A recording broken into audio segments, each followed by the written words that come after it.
ትርጉሙ ካልገባሽ ያጥንቴ ፍላጭ ነው የሚለው ያጥንቱ ፍላጭ ቅምጥሌ የኔ ቆንጆ። ሰላም ሰላም የኔ ዶች እንዴት ዋላችሁ? አለው እግዚአብሔር ይመስገን። እንግዲህ ያጥንቱ ፍላጭ ቅምጥሌ የኔ ቆንጆ ትርጉሙ ካልገባሽ ያጥንቴ ፍላጭ ነው የሚለው ይላል። እኔም አልገባኝም ትርጉሙ ማለት ነው።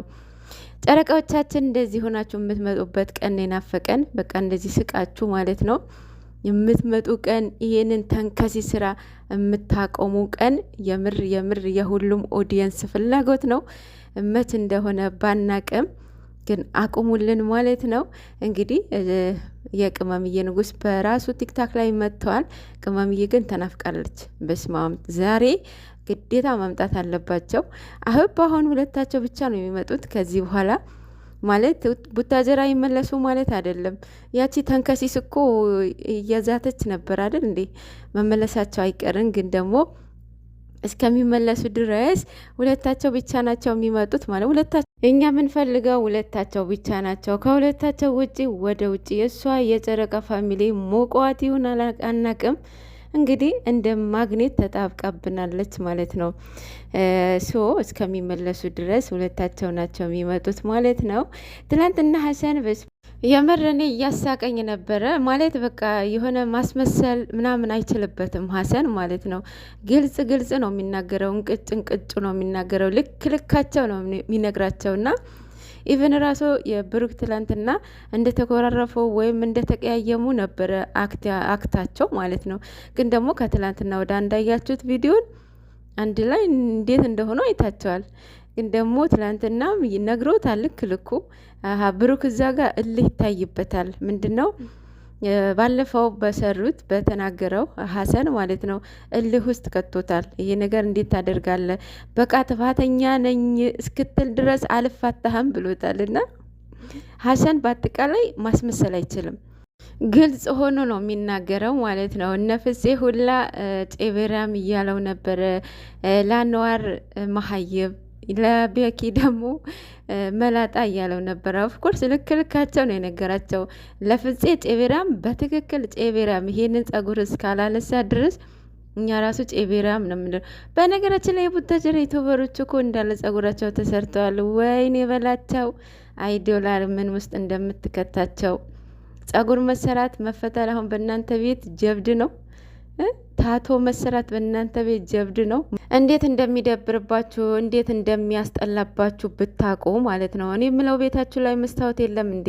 መስታወት አታዩም ወይ? ሳታዩ ነው ዝም ብላችሁ የምትወጡት? የምር እንደዛ ነው የሚመስልባችሁ ማለት ነው። ዶላር እንዲህ ነው የሚሰሩትን ያቁም፣ የሚያወሩትን ያቁም፣ የሚያደርጉትን ያቁም። ምንድን ነው በቃ የሚታያቸው ዶላር ስለሆነ ማለት ነው። ቅመምዬ እኮ ባለፈው ተናግራለች። ብር አምላክ የሚመስለው ሰው አለ ብላለች። እና ኤግዛክትሊ የኔ ቆንጆ የኔ እናት እኔ ምፈራላችሁ እናንተ ነው የምር። ይሄንን ማንነታችሁን እግዚአብሔር ይጠብቅላችሁ። የምር አንዳንዴ ይገርመኛል። የጨረቃ ፋሚሊ በጣም የሚለይ ኦዲየንስን ያላቸው የሰው ፍቅር የሰው መውደድ ሰጥቷቸዋል። እኔ እንጃ እነሱ ሁለቱ እንዲያድጉ እንዲለወጡ የእነሱ አብሮነት ብቻ ነው የሚፈልጉት። ለማንም አሳልፈው መስጠት አይፈልጉም። ማንንም አያስገቡ፣ ማንንም አይነኩም ማለት ነው። የጨረቃ ፋሚሊ ኦዲየንስ የእውነት ከሁሉም ኦዲየንስ የሚለይ ኦዲየንስ ነው። የምሬን እኮ ነው። እና ሁሉም ኦዲየንስ እናያለን እና ግን የጨረቃ ፋሚሊ ኦዲየንስ በጣም ልዩ ኦዲየንስ ነው። ይህ ደግሞ እግዚአብሔርን የሰጣችሁ ይህንን የመሰለ ኦዲየንስ ደግሞ እናንተ በደንብ መያዝ መቻል አለባችሁ ብዬ አስባለሁኝ። ምክንያቱም ከብዛቱ ጥራቱ የሚባል ነገር አለ አይደለ? ከብዛቱ ሰውን አሳዝናችሁ አስለቅሳችሁ እንደዛ አድርጋችሁ ፎሎ ሰብስባችሁ ብዙ ተከታይ ኖሯችሁ የምታመጡትን ብርና ጥራት ኖሯችሁ የምታመጡትን ትንሽ ብር ይሁን እኩል አይደለም። በረከት ያለው የትኛው ነው? የሚያጸድቃችሁ የትኛው ብር ነው? ስለዚህ ጨረቃዎቻችን ወደ ራሳችሁ ተመለሱ። ማለት ያው እቺ ተንከሲስ እስካልወጣች ድረስ በህይወታችሁ ላይ ጭቅጭቅ የለም ማለት አይደለም። ግን ዋናው የእናንተ አብሮ መሆን ነው ማለት ነው።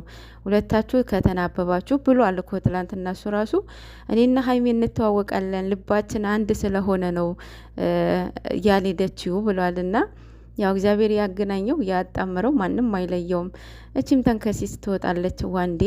ለምን እንደመጣች ለምን እንደዚህ እንደሆነች ሴቶች እኮ አንዳንድ ሴቶች ወይኔ ወይኔ ወይኔ